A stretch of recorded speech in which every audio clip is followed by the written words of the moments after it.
Passion for farming came at a young age, helping my dad out on the farm, just running cattle, running tractors, things like that, growing up around the industry. Whenever I got old enough to graduate high school and kind of started on my own a little bit, I always had that love for farming and agriculture and decided that was what I wanted to do with my life. My mission statement would be to be a good steward of the land. I try to make the land better than it was whenever I got it. I want it to be in as good a shape or as better than what I found it whenever it goes to the next generation or next person that follows me in producing that farm.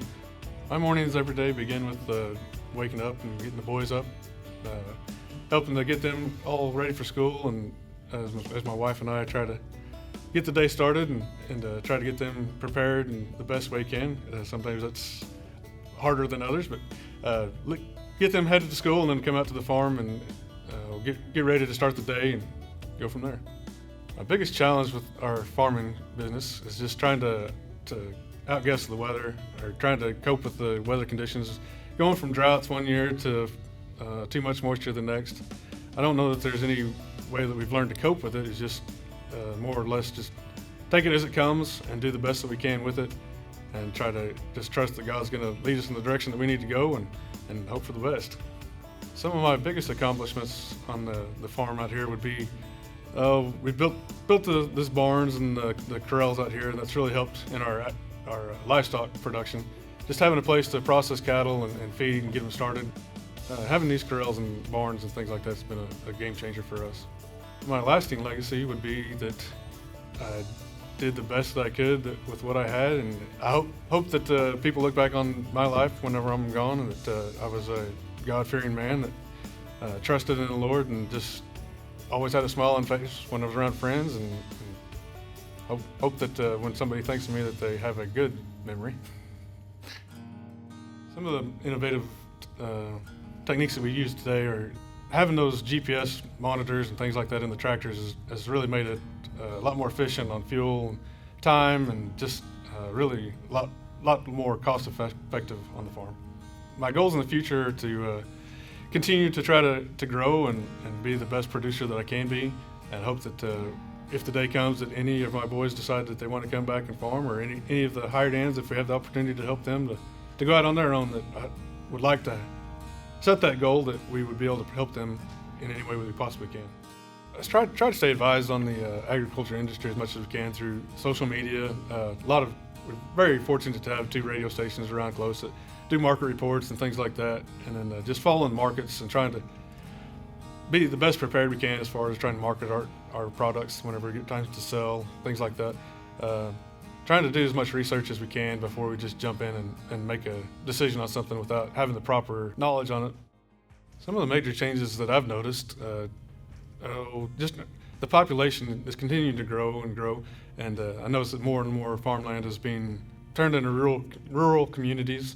I know that we've got to have housing and things like that for all the people, but I'm afraid that eventually the farmland communities are going to suffer because of the lack of acres for producers. I know sometimes there's a lack of young people coming back to farm, and then I know the older generation is starting to move on some, but that is one of my concerns, that there may not be enough farmland for the producers in the future. If I could address an issue in the ag industry, I'd like to have the resources to teach the kids coming up that where their food comes from.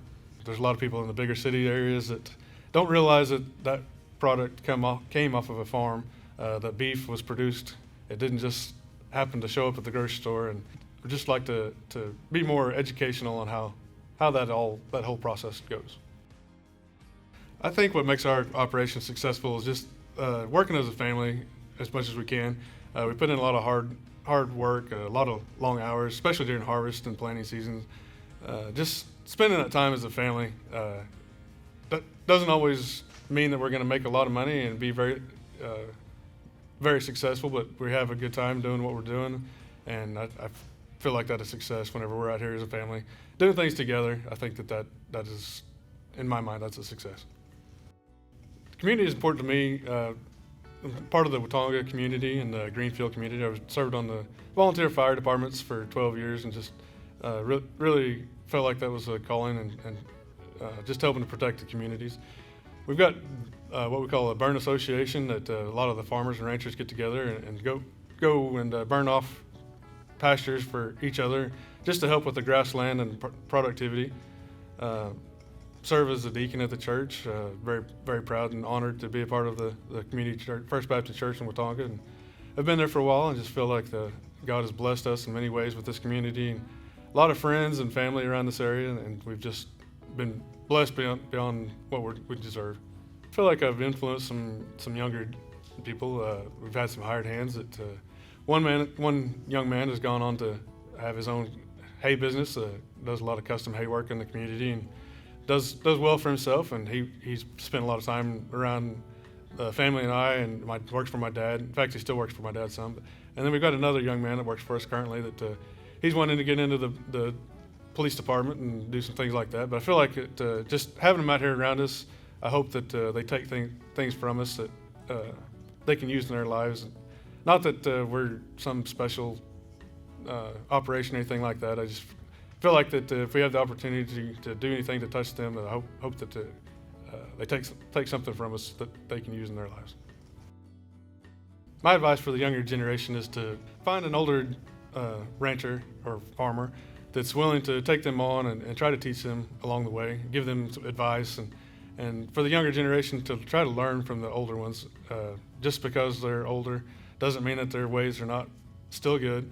The younger generation has good ideas too. So just finding somebody that is willing to work with you along the way and help you to build your operation as you go. The Manitou telehandler would be an asset to our operation just for moving hay off the fields, cleaning corrals. Notice it has a bucket on it, or hay spikes. The wide variety of things that thing can do would just really simplify things for us. It's a huge honor to be a finalist for the Producer of the Year for 2022, simply just because of somebody taking time to recognize us for the hard work and getting the recognition for living this lifestyle as hard as it is sometimes to continue to go through the good times and bad times. I just feel honored and blessed that I've been given this opportunity, and hope that I can use this to help somebody in the future. I'm Jerrod Cowan from Watonga, Oklahoma, and I'm a finalist for Producer of the Year for 2022.